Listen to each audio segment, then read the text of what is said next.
Can I just say this aloud? Yeah. If they actually had a story, they would have led with it. They don't have a story. If you had some big scandal where like accidentally all these trans kids were made that we didn't, oh God, you'd lead with that. That would be your story. They don't have a story. They have this kind of like moral panicky narrative thing where they're like, well, it went too far. And so let's kind of like fill in the blanks behind that. So, Kate, who are we canceling today? Would it surprise you at all if I said the New York Times again? No, it would not. I think they're the most canceled thing that we do on this show. They're like the SNL Five Timers Club, which we discuss later on in the episode. Hey everyone, I'm Caitlin Burns. And I'm Christine Grimaldi. And you're listening to Cancel Me Daddy. Joining us on the pod today is Sandy Allen, a freelance journalist and author of A Kind of Miraculous Paradise. A true story of schizophrenia? Yeah, thanks so much. Thanks so much for having me, both of you. I'm really honored to be here on one of my favorite shows about cancellation. We have a very important cancellation to make today, and that would be the New York Times, which I think is the most repeated cancellation that we make on this show. It's like every 6 months they do something that makes us mad and we do another episode about them. The Cancel Me Daddy record holder. Yeah, it's like the Steve Martin's SNL host, record. Yeah. Wait, is the New York Times in the Five Timers Club? I mean, it seems like basically, this might be right? The fifth time. You all should be counting, but yeah. We're gonna check that and add that to the show notes.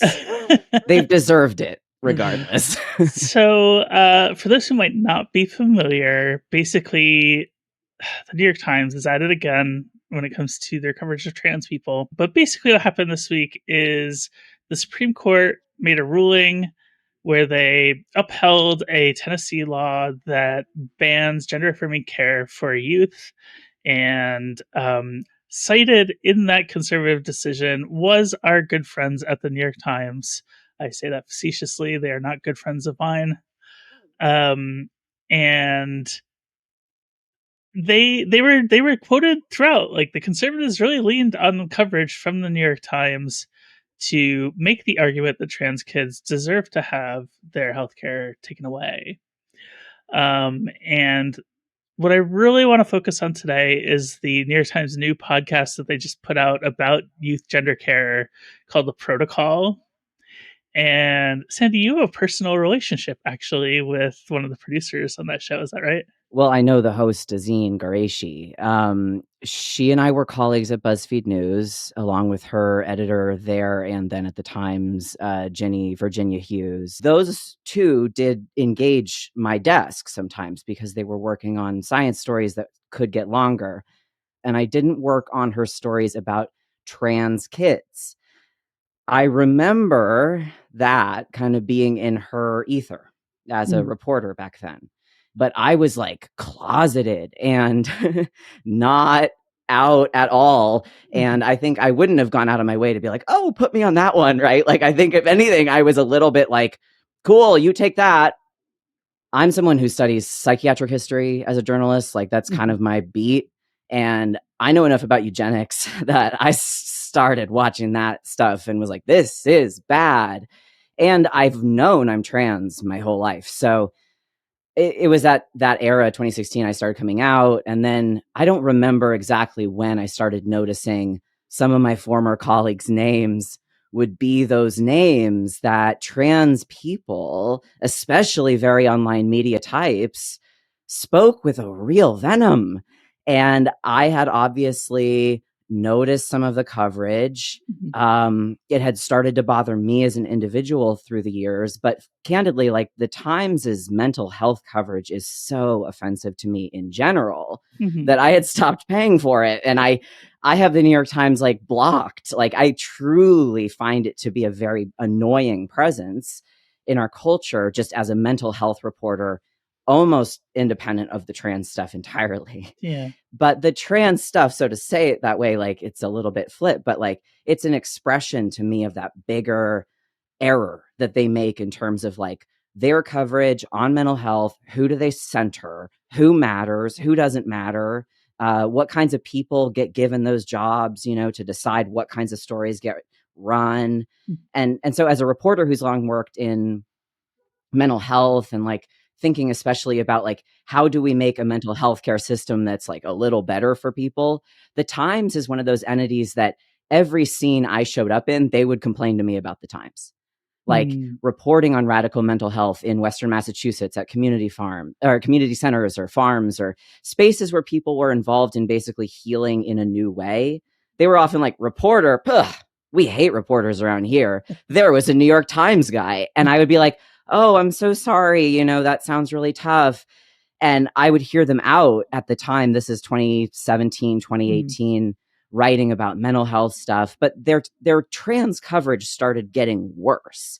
And I was aware of myself more and more as a trans person in media. And obviously we all respect the Times. Like that's the issue, right? Like we all respect the Times. We want to read the Times. We want to read the book review.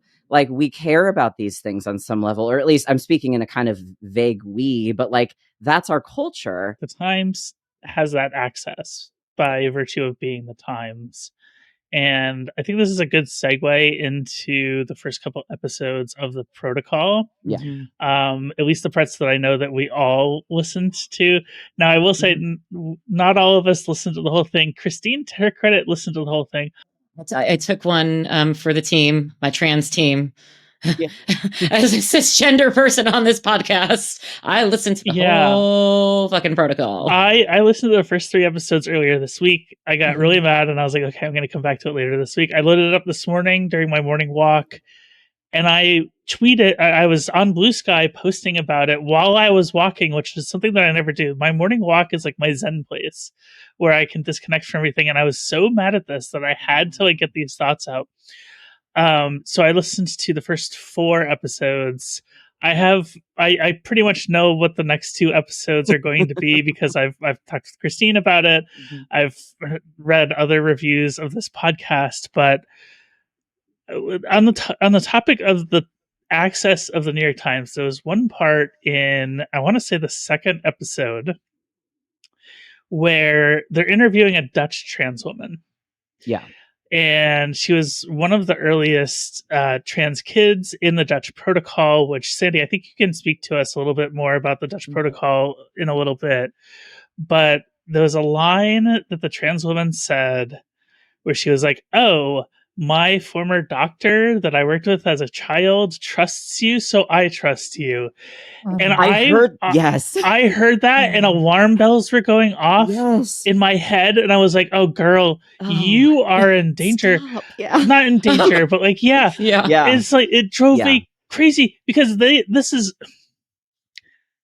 is my one-line review of the protocol. Okay. And Sadie, we'll get to you in a second. I have to get this off my chest because I am so angry about it. This is an American newspaper doing a podcast about American youth gender affirming care with American reporters and editors and editorial structure. And it's a podcast about American trans people. And they didn't talk to a single American trans person.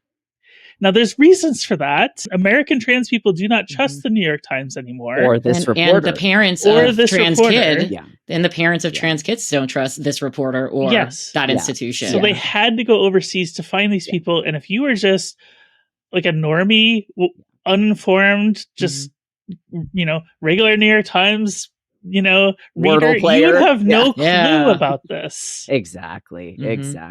And that is my one-line review. And it's like, you made this whole thing about us without us. Yes. And now you say it's a personal attack when we criticize it. Yeah. I find this series so offensive. Like the existence of it, I think from the title alone, I was already like, oh no, we're in big trouble here. What's and like why I say for you? Well, the protocol as the title, I think to my ears, beyond who it was by and who was doing it, that's a medical word, right? So that says to me, this is a story about cis medicine. This is a story about cis people dealing with trans children, right? Like that's the vibe of a choice like that to frame the quote unquote protocol as if that's important. Like, let's step back for a second real quick.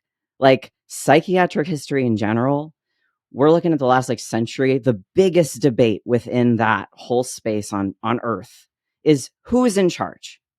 Is it patients? Is it their doctor? Is it their family? Is it the government? Is it some book that said, here's the words about how you could be crazy, so that's you now? Who decides? Is it a lobbying group? Is it a big group of doctors who are all bought off, who are all a lobbying group? That kind of thing is actually really important to settle first before we then go la la la la la and traipse into quote unquote trans healthcare. Trans healthcare is mental health care. Her own, I'm talking about Azine now, her own reporting says that over and over.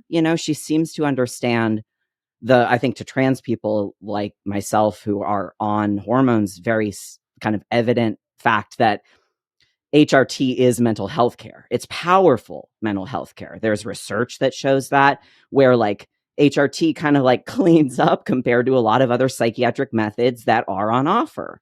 It's one of the more powerful realizations that I don't know I've ever had looking at this space. The stuff that we get access to, it actually helps and changes our lives in this way that psychiatry, and I mean this not to critique anyone's preferred psychiatric interventions. I mean that with my full heart. But psychiatry's methods don't have a very good track record if we look at the research, right? That's the reality. And so when you set a story on trans youth care that's obviously speaking to this nation, which is attacking trans children just as much as it can, right? And you set it, as you're saying, in the Netherlands, that is a country with such a different psychiatric system and history than ours. It is absolutely absurd to be well, it's different access. They had such better access over there. I'm yeah, they had better access. They also had socialized medicine. Let's start there. It's when conservatives like to say that you can get an abortion in Europe, anywhere, right? Because of socialized medicine. And actually getting an abortion in different countries in Europe can be quite difficult or impossible. Right. We like to make assumptions about exactly. So, I mean, in general, the Netherlands, I'm a psychiatric reporter. I get my brain comes up with excuses to travel to the Netherlands all the time. It is the place on earth where a lot of, and I'm talking really disparate movements, radical mental health wise, have emerged hardest and first. And there's reasons why. I've looked at reasons why. So I'll name an example real quick. That's not trans stuff, just because I'm trying to situate this reporting within psychiatric history. As this podcast hopefully makes very clear, our healthcare is very gatekept. We have to prove that we are sane enough to get HRT, right? Or surgery. You have to go. Honestly, that was the biggest takeaway that I got from this. Just the realization of what trans people have to go through to convince. And this is where it's depressing. Yeah. What, and maybe you're referring to stuff that comes from later in the series, but even just because I only made it 2.5 episodes through before I tapped out with rage. Just, for my own quote unquote mental health, I cannot go on.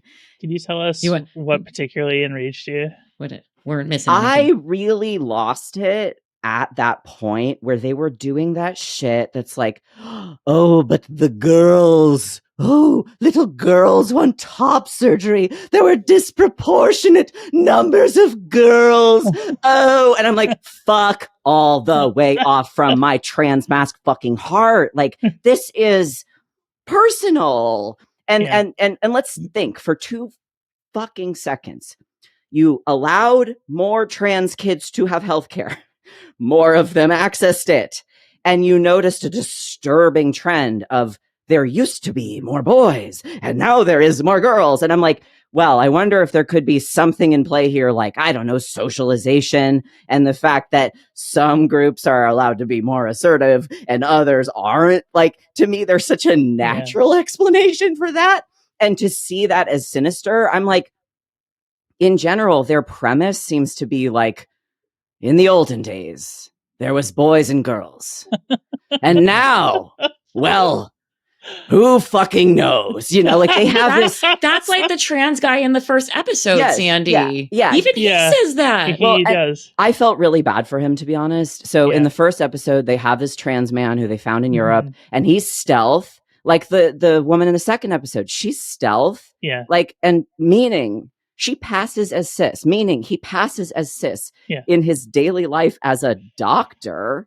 Like, I felt so bad for that transphobic man. He was so isolated. He was so unaware of how he was selling out children with his, oh, kids these days talk. I'm like, does this man have any clue? And that's where, when you failed to look at the science, you failed to talk to trans adults, you failed to listen to anything that we're saying.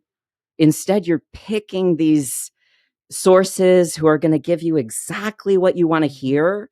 To me, that's abusive shit as a journalist, because that poor man, he doesn't know what he's doing. He's totally out of it. You can hear it based on everything he's saying. I wanted to give him a hug and therapy and be like, hey, bro, it's okay. Do you think you can come out to someone in your life? Would that help? Like, because I just felt so sorry for the self-loathing. Like, and the transphobia that trans people can carry is real. And especially if someone's stealth, especially if they're in a world that's like exclusively cis, especially if they're given no access to community and positive identity. Like, if you take a child out of a country and throw them into some other culture and you never let them have any access to anything that they were a part of, etc., people understand there's something kind of messed up there, right? Like, there's a sort of intuitive, like, I wonder if that might impact someone. Trans people are so often so isolated. Yeah. And I feel like these Times reporters found trans people in Europe who are so out of it that they could provide exactly these kinds of quotes. Yeah. I think what annoyed me, well, many things annoyed me. You had mentioned that Azine has a science reporting background, and that's on her New York Times bio as well. Yeah. And to me, this isn't a science story. Right. This isn't a medical story. This is a human story. Yeah. So it just, the whole science journalism of it all really creeps me out. I think that's why I like to step back and talk about something like, so what I was going to say, in Europe in the 80s, we had the emergence of the Hearing Voices movement, which is the biggest psychiatric patient civil rights movement on earth. It's been around for 40 years now. America, we haven't heard about it as much. We are out of it. We are behind. We are not the vanguard in America. We're like a little backwater country with like the APA that's funding whatever. Like, we are not it. And so for us to kind of like look over at Europe and be like, what are they doing? You know, the Hearing Voices movement, I've spent a bunch of time reporting on them in the Netherlands and here. What is that? Very basic idea. You create a peer support group where people who've had any kind of internal experience that we might kind of call weird or whatever, they get to have the room. It's like AA for crazy people. That's the simplest way of thinking of it, right? Peer support.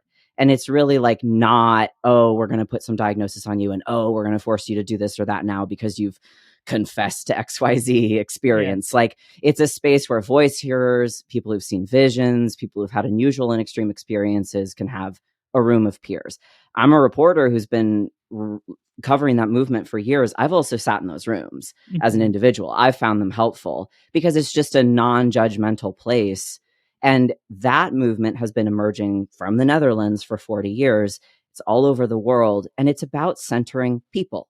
It's about centering our individual experiences. It's about getting the diagnostics out and getting the pathology metaphors out and getting the idea that only some guy in a white coat can say the answer. Because I think that if the answer actually emerges from within an individual, and I think with trans people, that's what we're talking about, right? Yeah. Like, I showed up on Earth said that box. And I said, actually, and right. And so we have this other experience as trans people. We're asserting something else that isn't exactly what we were handed by the medical system, by our society. That question again of like, who's in charge? When I've gone to the World Hearing Voices Congresses, where it's all the international voice hearers and they're professional allies, and it's a very specific scene. But I mean, those conferences, to your point, Christine, they're not about medicine. They're about human rights. Everyone is talking about the WHO and the UN and the, various statements on the rights of disabled people or whatever. Like, that is what people are into. It is a conversation about how do we move away from this idea that the normals get to assign pathology to the abnormals and towards something that, is more humane and then helps. Like, I think that there's this question, like, how do we actually help people? Yeah. Like, it's so lost in all this blather, you know? Yeah, and I think that ties in nicely with like their third episode, the one that made you rage quit. Mm-hmm. Also, episode 4.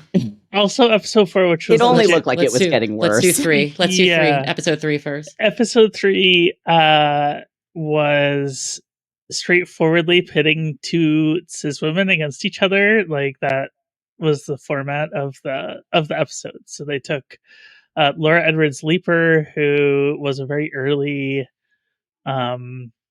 a practitioner of gender affirming care for kids in the US, pitted her against Joe Kennedy Olson, who has really driven the American approach to gender affirming care for kids to be something that is more open to the idea of like self-determination for trans kids. Really like trying to get parents on board with supporting a divergent gender identity from maybe being cis. Although I will say there's this misnomer in the United States about gender affirming care, the term gender affirming care, because it's been misrepresented so often in the press to mean you must accept this trans kid's identity immediately with no question, and they march right in and transition. They go into the gender factory and they come out on the other side as another sex, which is not at all how the process works. No. Gender affirming care to me is like, okay, you're affirming what the child is telling you. That includes the fact that if the child gets somewhere down the line and they say, oh, maybe this trans identity isn't quite what I thought it was going to be for me and I don't want to do it anymore, you're also affirming that choice. Exactly. That's gender affirming care, right? That is gender affirming care. You're not going in and saying, well, no, you're this because that's what the protocol says. Exactly. To me, one of my like when I said like I was out in terms of the whole show when the title was the protocol, like my pet peeve just in my career, if I had to say my top line pet peeve, it's mental health stories that quote 1 to 4 doctors and nobody else. That's the problem, in my opinion. It's the moment a reporter has the respect to actually start talking to not just patients who were introduced to you by the doctor, but like all the patients. And when you're willing to actually listen to all of the people, and when you're willing to listen to like the reporting, that the research, when you're willing to actually do it, I think that you won't just hear the narrative that the doctor told you. Like, that's just the doctor's story. And there's always an official medical story. Like my first book, which Christine knows, I'm doing the activity of taking my late uncle who was diagnosed with schizophrenia, and I'm saying his story, and then I'm braiding around it what everybody else said. And there's his family, and there's his doctors, and there's his people that he knew. And I think it's an effort to try to say to us, like, there's always going to be bias on this. My former colleague, Azine, her error, and if she listens to this, who knows, but like, I want to say it right here. She thinks she's unbiased. She thinks she's unbiased. She's straight. She's nominally cis, whatever her identities are. But she thinks she can look at the picture and go, oh, I see very clearly here. Her error is that she is cis. She is more powerful. She is not trans. She is not listening to us. She is not letting us tell her, hey, here's how you could respectfully cover this. Like, shit. If I had been asked to help 4 years ago or something, I would have showed up and said, hey, folks, let's talk to some more sources here. Let's open our minds. Like, let's think about some of these word choices that are like really offensive. Like, let's think about some of the editorial decisions in terms of like who gets to speak for themselves, who doesn't. There's how many million American trans people that she could have spoken to, and she flew to Europe, like you're saying. Like, there's this level of disrespect. And I think for me, the paternalism of not just our psychiatric system, but their choice to always focus on children, like as if we are children, as if trans adults don't exist, as if you couldn't have spoken to us. And for me, the error of like, again, you're telling the story that's all about the kind of clueless cis doctors who walked into the frame, or the therapists who kind of helped and then said, well, I've never heard of this before. You could have started your history with like, trans people. We have been doing lots. Like, we have a whole history. like I was not out as a trans kid, but I was a trans kid. Right. Same. And that's the part that people don't seem to understand, right? Same. Like, yes. and people talk to me all the time, and they're like, well, how can you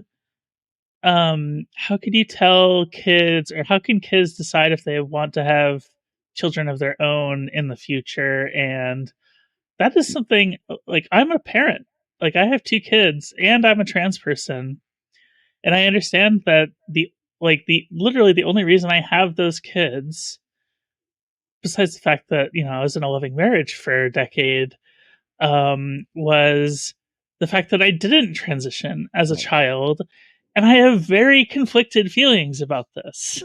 But nobody wants to hear my opinion on this. Exactly. Right. I mean, there are people who want to. Yeah, there are people that want to hear about it. Yeah. But the New York Times doesn't want to hear from me, even though I am like, perhaps one of the best informed people to answer that question. Exactly. I think there's a whole group of us professionals who've been in the game for long enough and have been watching this happen. And we've been saying, what is this? Like, and to me, like, that question of like, do they just hate me? Like, do they just hate me? Like, they think I'm that lesser. And I think because these are individuals I knew, I have found that to be a very like perturbing question. Like, because I don't know what to do about that. Like, I don't know. Should I reach out and say, hey, like, you didn't know me all that well back in the day, but like, you want to talk about how I'm a human? And it's a very strange position.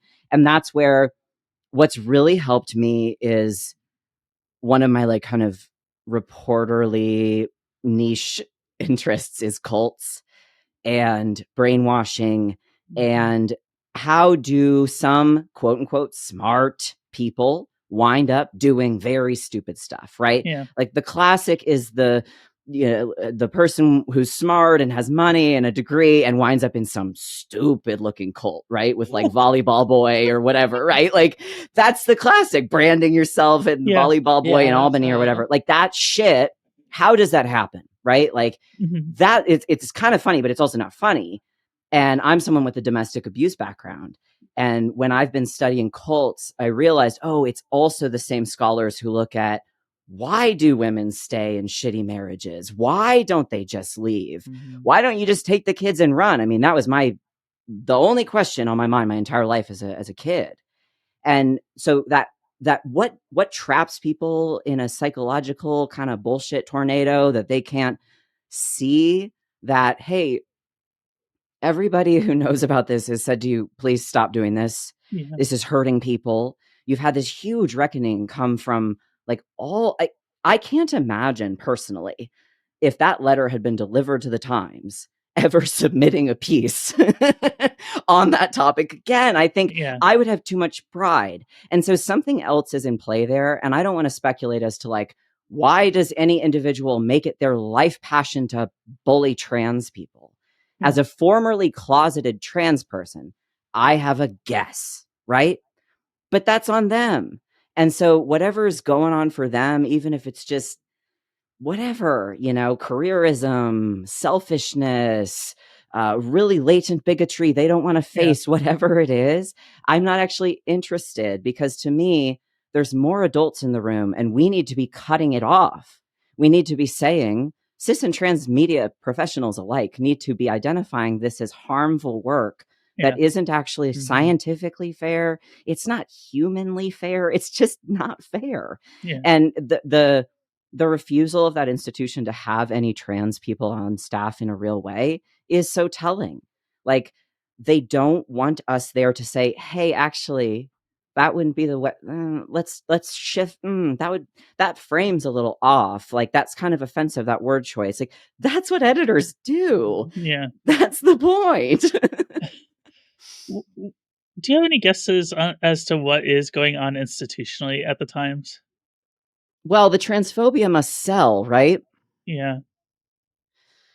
I don't know, I mean, profit motive. I think they just don't see us as real. They don't see their actions as actually mattering. I think they read the Times. I think the issue with the Times people is they read the Times and they don't actually get outside of the loop that says to them, trans healthcare, has that gone too far? Like they're not actually getting outside I think of that that. these are all theoretical dinner party conversations for them. Yeah. Yes. Really. Yes. Yeah. I don't think they realize that I'm like a trans guy who's like right now doesn't know how I'm filling my next T script. I'm an adult. I have insurance. I have a credit card, but there's like crap going on with my doctor. Yeah. And getting a T script filled is hard. And like the idea back to that point of like, they're just passing out the sex changes now in school or whatever. We know it's such bullshit. Right next to the litter box. It takes so long, not just to like get access to this care as an adult in a blue state with my own car, with my own anything, right? Yeah. Like no one's stopping me. And it's still such a pain in the ass to book a surgery. Are you kidding? Yeah. Like the number of letters we have to get from mental health providers saying that we're sufficiently sane and all the other requirements they throw our ways. Like this is what adults deal with. Children have already faced like so much more gatekeeping. And I just feel like the point of this podcast was to argue the point that trans healthcare went too far. And so that's what they built. Well, that's what they got to in episode 4, which is when they interviewed Jamie Reed. Right. The whistleblower. Yeah. This stuff is also, it's so tired. I can't believe she anyone's really still doing this. She really went beyond trans kids in that episode. Like she either indicated or flat out said transition shouldn't happen. Right. Well, she said that she doesn't believe that any medical, like when you're measuring the results of any medical treatment, you should not take into account patient satisfaction at all. And there were 2 New York Times people sitting in her kitchen. Okay, I'm going to go on a little bit of a rant here. I apologize in advance. They're sitting in her kitchen. She's saying this. There's 2 New York Times people sitting there. You can tell they're both like kind of jaw dropped at this moment that this person in front of them is saying this. Yeah. Notably, and this is the last episode that I listened to because I know what's coming next and I couldn't take it. Yeah. They let her talk more than any other source on this entire podcast. Now, I will say she was not happy with her own appearance in this podcast. When it came out, she was upset with how she came across because I think she came across as, quite frankly, out of her mind. Can I ask just a real quick question? How many stories have you ever done where everybody in them was upset? Because for me personally, and I've been in the game a while, zero.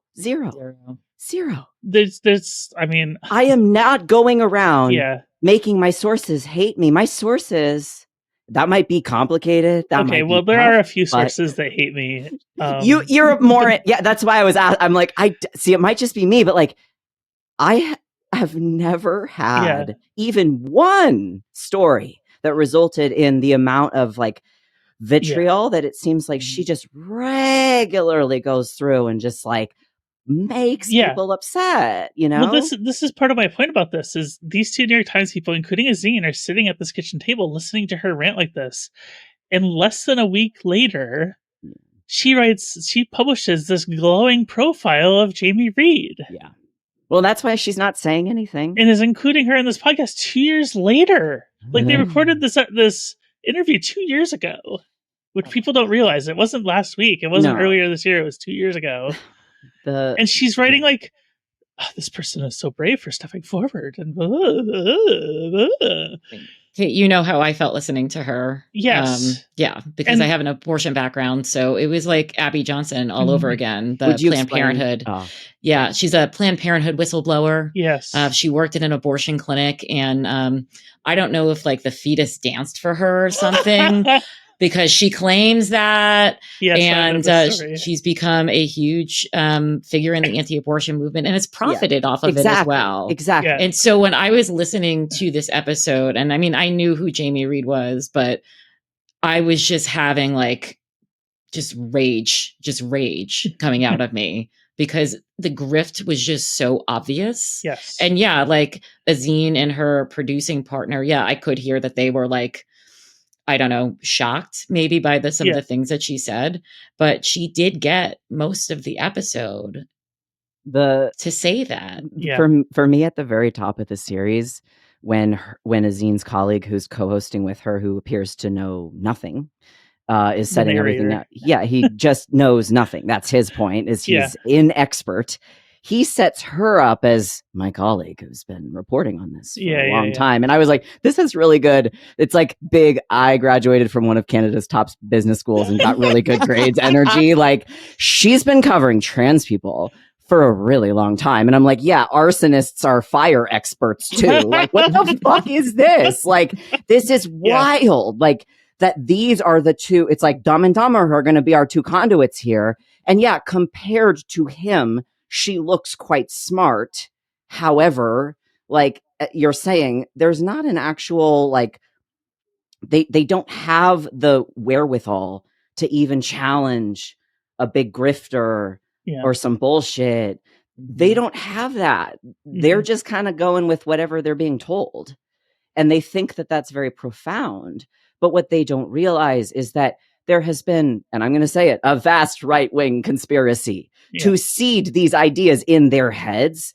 They are credulous toward anti-trans propaganda because lots of people hate trans people. There's just that ambient shit. And so if you're getting force-fed tons more of it, guess what? It might take. And I think somebody like Azine thinks she's above having been influenced.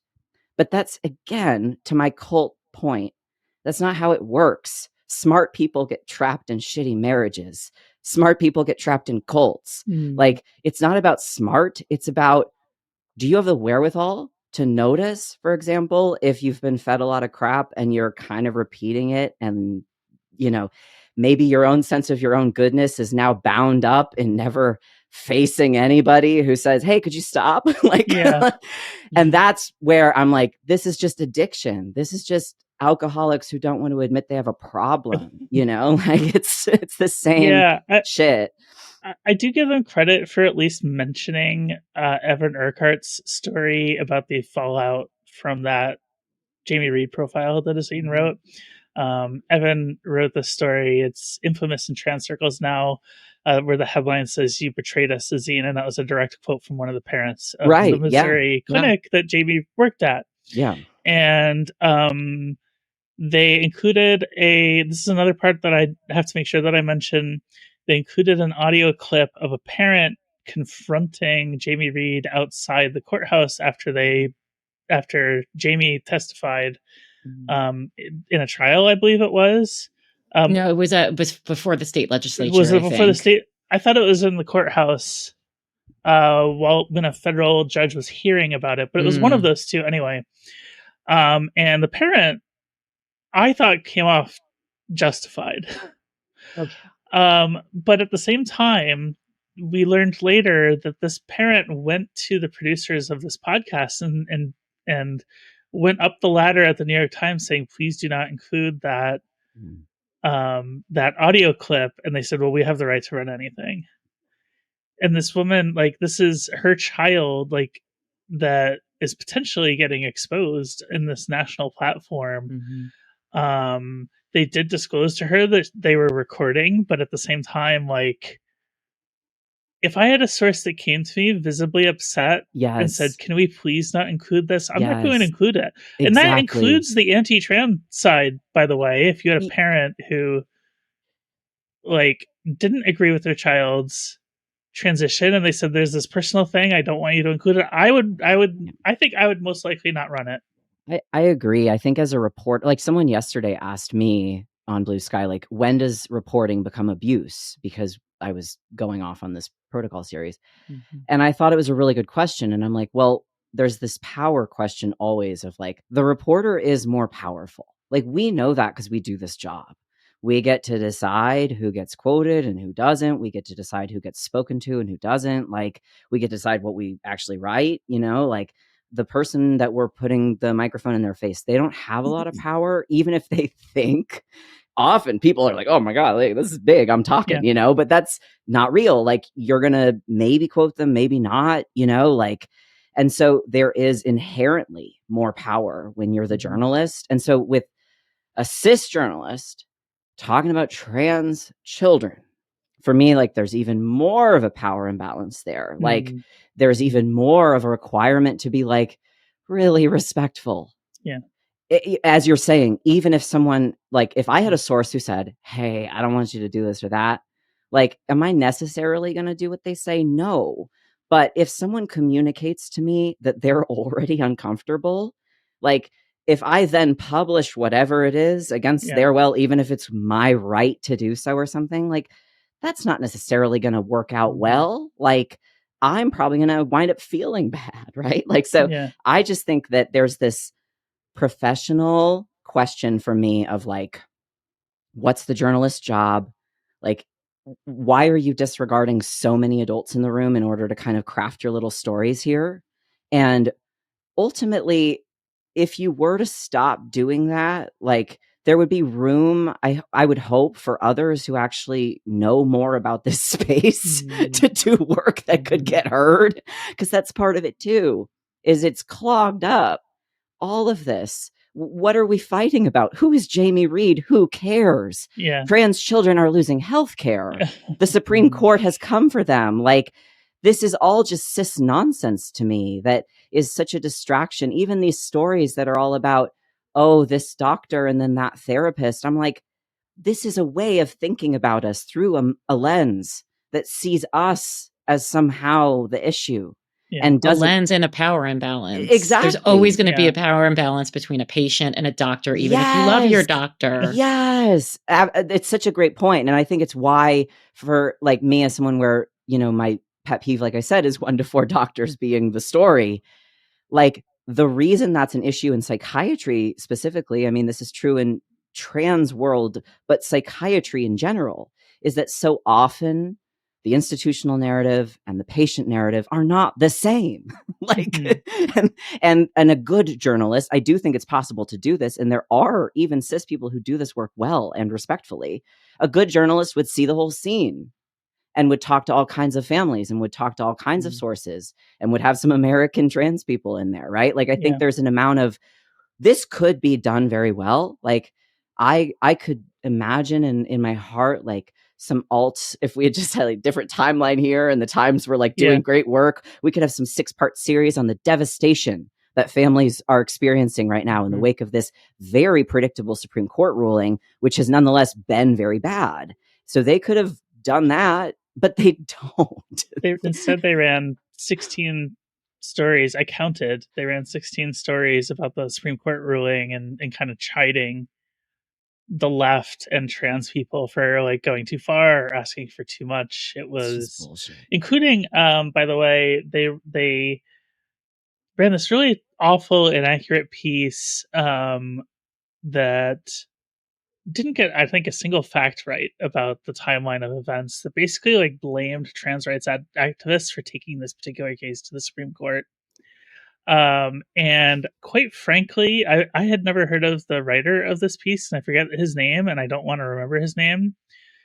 But it was one of the most bigoted pieces of journalism that I've ever seen run in the New York Times.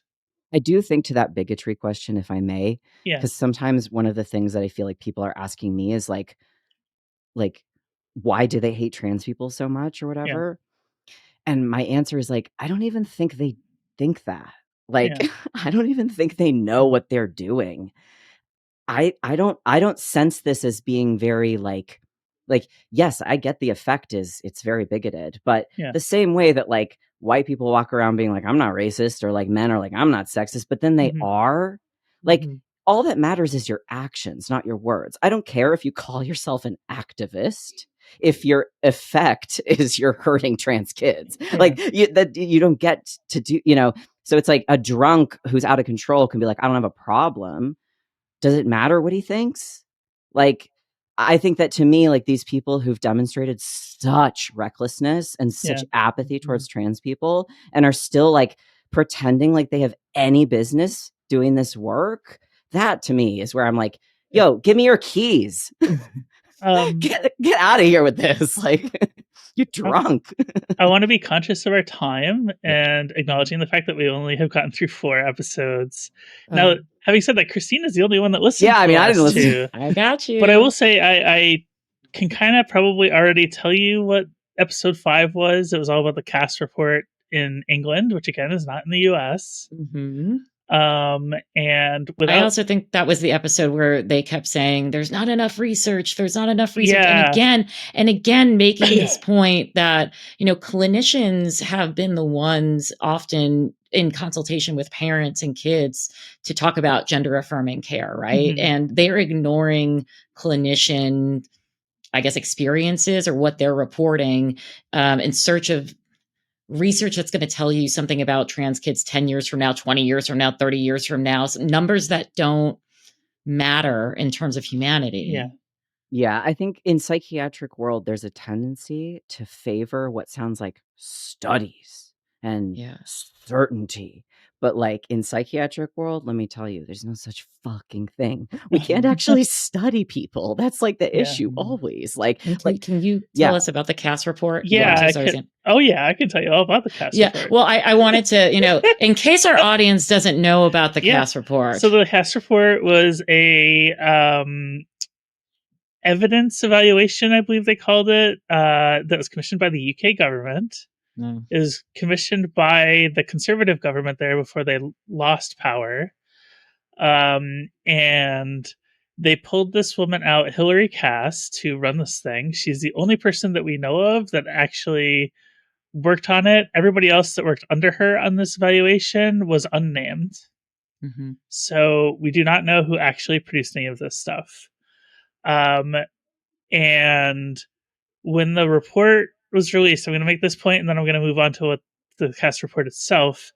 When they released the report, Hillary Cass was immediately given like a lordship, or I think they call it a peerage in the UK, which is basically like being a lifetime appointment to the US Senate, like their House of Lords. Like she goes and she has a vote now.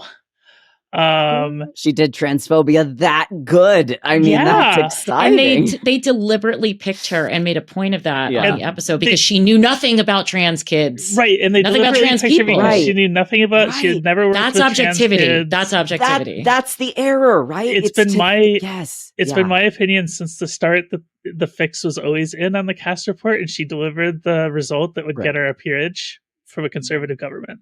Yeah. It has since been heavily criticized by numerous places. Everybody. Like the government of France. Yeah. Researchers that work for the government of France basically looked at the evaluation of the studies that they did and said, this is bullshit. And we find plenty of evidence base for trans kids to go through these services. I believe it was Yale University did a specific evidence review of Cass's claims in the Cass report and found that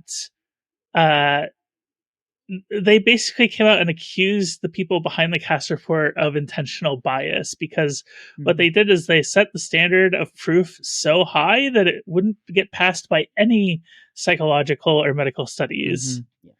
And but then that's the point, right? Like, yes, they want to say the thing they want to say. And then the last thing I'll say, and this is probably the one that really gives the game away, is when the state of Utah, Mormon conservative Utah, passed their gender affirming care ban, they also commissioned a legitimate study of the evidence for gender affirming care for youth. Right. And that report came out recently. Now, they made the mistake of commissioning actual experts in medical research to do this report. Right. And they came out and they said, yeah, there is plenty of evidence base for this treatment. Now, that's a conservative government. Yeah. In Mormon Utah came out and said this. And of course, the state legislature, like the guys in the state legislature are like, no, we're disregarding that. Yeah. So you have all of these. Sorry, I'm almost done ranting. I promise. You have all of these medical experts saying, "No, there is evidence. Here it is. It's clear as day to us." And then you have the cast report, you have the New York Times, and you have RFK Jr.'s HHS put out their own anonymous report. They did not say who wrote it, basically repeating all of the claims from the cast report. It was almost a copy and paste. And so you have all of these legitimate medical doctors on one side, and then you have these two anonymous government studies and the New York Times on the other. Yeah. And honestly, as someone who covers psychiatry, this is normal. I'm serious. Like, I used to be the guy who very earnestly, said, "Hey, FDA, knock, knock, knock, knock. I have some questions. Hey, Yeah. excuse me, NIMH." I used to talk to the heads of those agencies. I mean, before they stopped, I used to be someone who really tried to get the official story. I have been to the American Psychiatric Association's largest gathering with a press badge. I have hung out with thousands of shrinks. Like, I've really taken on that side. And I will say, a lot of them are very fed up with the system we have. A lot of individuals in institutional mental health, in mainstream perspectives, sense that something's quite off here. And when I let myself drift into circles that were more queer-centered, trans-centered, mad-centered, whatever, that's where you found people who had found solutions that are already here. Yeah. And a lot of the time, what helps us is community, connection. Like, I really mean it. That guy from episode 1 of the show, like, I felt really bad for him. I think because so many trans people have said and felt the things that he said and felt, at least I have heard that. I've felt a lot of that before in terms of like, well, if anyone ever found out, that would be like the worst thing that could ever happen or whatever. And it's like, that's shame. And that's something that you can actually work on. And it's actually a lot easier to feel less ashamed if you meet other people like you. And if you aren't like siloed away into this fake life where you have to lie forever, because that was the medical standard. Like, historically, like this fantasy that it's just about children is fake. 18 is a fake number, right? Like, let's get real. Historically, trans people, we were only allowed to exist if we were cis passing, if we could be stealth, if we could pull it off. And they had all of these, and I'm too young to know all of it, but like, it's still infamous, the ways that we were kept from being ourselves. And we were forced into these very narrow, okay, you can be trans, but it has to be like a really specific way. And if you're a lady, you've got to wear like a dress every day and all this shit, right? Well, so I don't have to do that. I was gonna say the English, like the UK gender clinics, according to friends of mine in the UK, they will still ding you if you're a trans woman and you show up to an appointment and you're wearing pants. I mean, for me, in bananas. order to get like top surgery, for example, how much did I have to convince them that I was like trans enough, and then when I got a hysterectomy, and this is 5 years later, and I've been on T for years, and I look like this and I sound like this, I still had to prove I was trans enough to get a hysterectomy, which in the past, if you'd been on T for 5 years, you were required to get a hysterectomy. I had the natalism is rising again, though. I had a therapist for my coming out, because you're required to have one. I did need one at one point, and then I think I outgrew the need for one. Lovely lady. We had great chats. She really did help me through some difficult parts of my life, but we were getting towards the part where I wanted to pursue bottom surgery, and I had to get a therapist note. Yeah. And one of the requirements is you had to have 1 year of IRL experience, in real life experience, in the gender that you wanted to transition to. And I had come out to everywhere except work in like the spring the previous year, but I only came out at work in the fall. And all this time in this year that I was seeing her, like, I was writing all of my articles. I was borderline an expert on trans healthcare because of all the work that I was doing. I was covering trans politics. I was explaining trans things to her that she would then take to her other trans clients and use to find more trans clients. And she would also tell me that she would like say, "Oh, I mentioned you to one of my clients," and I'm like, "Why? That's illegal. First of all, why are you talking That's about me to illegal. others?" And she's like, "Well, I didn't use your name," and I'm like, "Yeah, but like, there are only so many trans journalists from Maine." But anyway, so we get to. I wanted to get a sign off. Oh, I'm so mad. Like I wanted to get a sign off for surgery, and it had been like 9 months since I had come out at work, but it had been over a year since I came out to literally everybody else in my life. And that's huge. And I was like, "Oh, Yeah. I would like to get this referral so I can get on a waiting list for bottom surgery." Exactly. And she said, "I can't write that." And I was like, what do you mean?" She goes, "You haven't done a full year. You have to go on your work date." And I'm like, what right do you have to like tell me this while also like taking the knowledge that I've given you through our therapeutic sessions and using them to enrich yourself? No.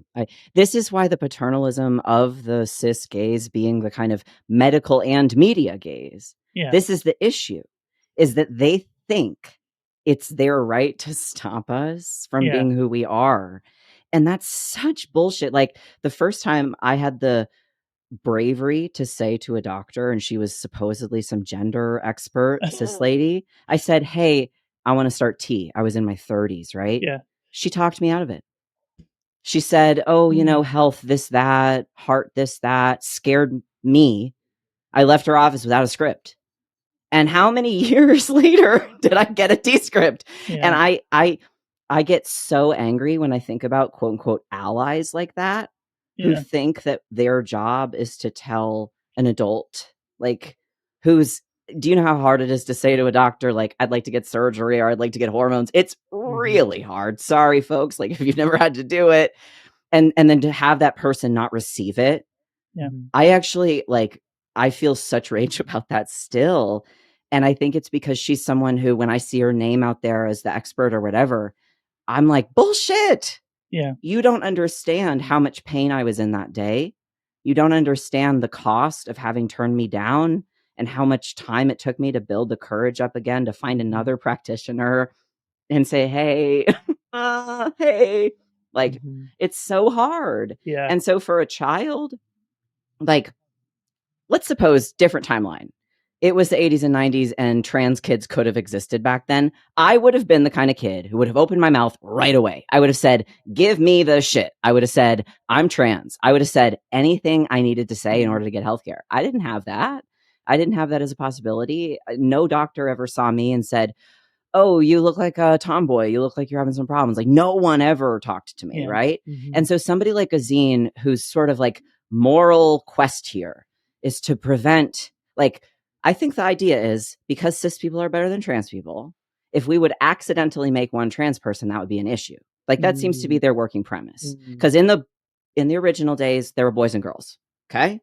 Yeah. And then now everything's all messed up. Who the fuck knows? Who the fuck knows, right? And then, so if we would accidentally allow too much trans healthcare to happen, and there might be accidentally one extra trans person, even for like a little bit, that would be such a big problem. Yeah. Compared to how many countless trans people are being tortured right now because they don't have access to healthcare. How many trans children, their families are being absolutely, and I use this word intentionally, tortured right now because they don't have access to healthcare.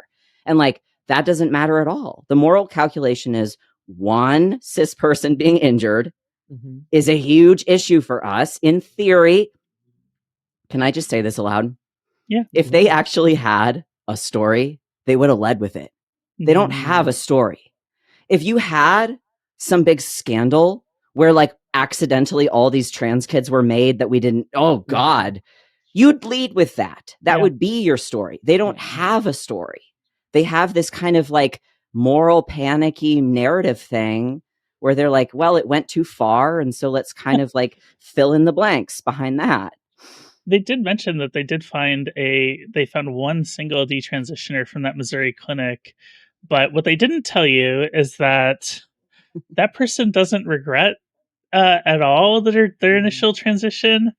They felt it was the right move at the time, and they have no ill will towards the clinic. They don't tell you that part Right.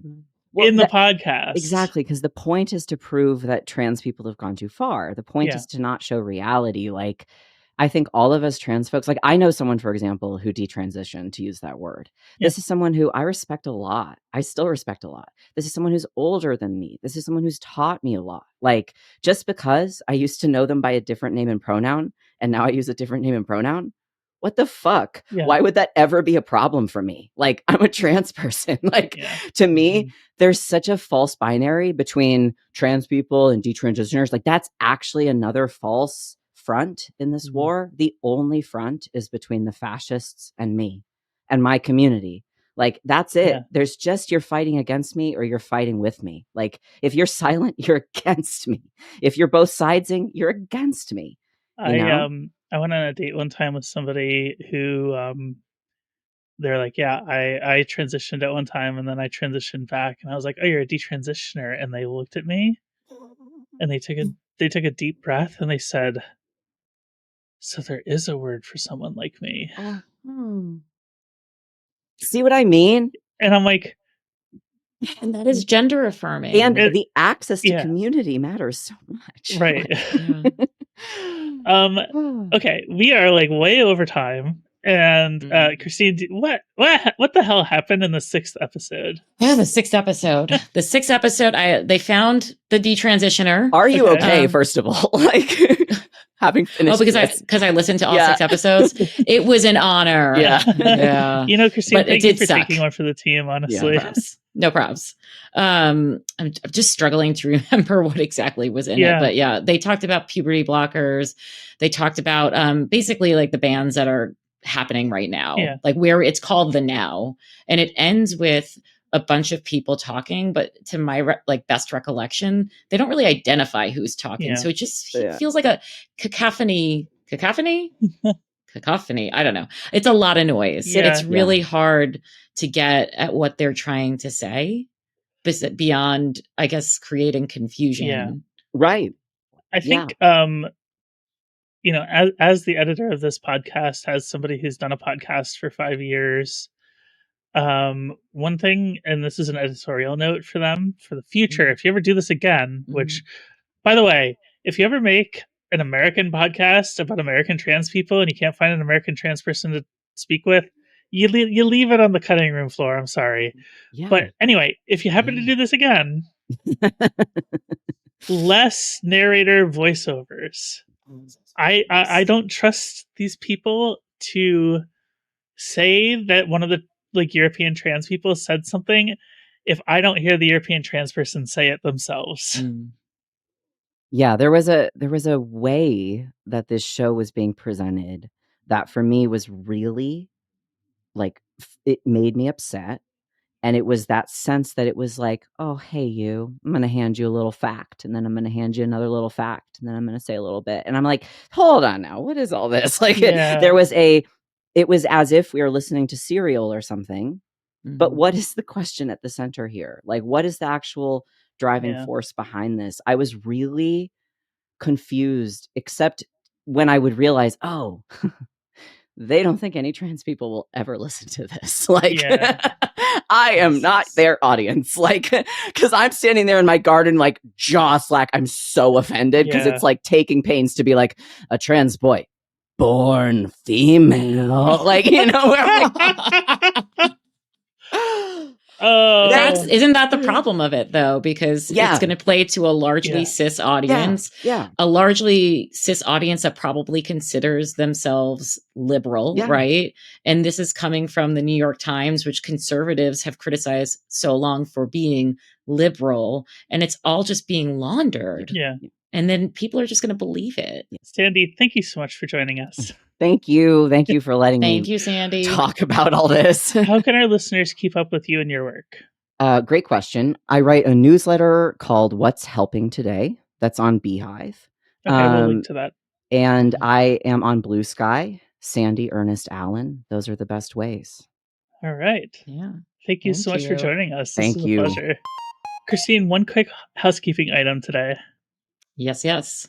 Earlier this week, we recorded an exclusive Patreon live stream for members who support us for $5 or more a month.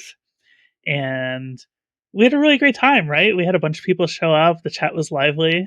It was really fun. We got live out of context cancellations. We did. That was a lot of fun also. Mhm. But it was great to work in the chat within the discussion that we were having about the cancel culture economy. You can go watch or listen to that episode on our Patreon right now, as long as you sign up for the right level of membership. But also, I'm very pleased to announce that we are finally offering Apple Podcast bonus episodes. It's literally the live stream, but it's a recording of it that we post a couple of days later. But anybody who listens to us on Apple Podcasts can now access that by becoming an Apple Podcast member.